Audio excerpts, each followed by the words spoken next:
How to post a long video on your WhatsApp status. Hey everybody, welcome back to the channel. In today's video I'm going to guide you on how you can post a long video on your WhatsApp status, so make sure to watch the video till the very end.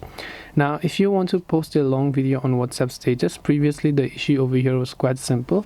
If you went to ahead and then try to open up WhatsApp and then you went to the updates tab in this case, and whenever you tapped, let's say, on the my status option and you chose a video, it would automatically crop itself down to the last 30 seconds. But now that is no longer the case. Now as long as you're using the latest version of WhatsApp and that you have updated it, you can simply go ahead and then open up the my status option over here. Then from here you can go to video, and now what happens is that you can actually upload previously from 30-second limit to now up to 1 minute, which means 60 seconds.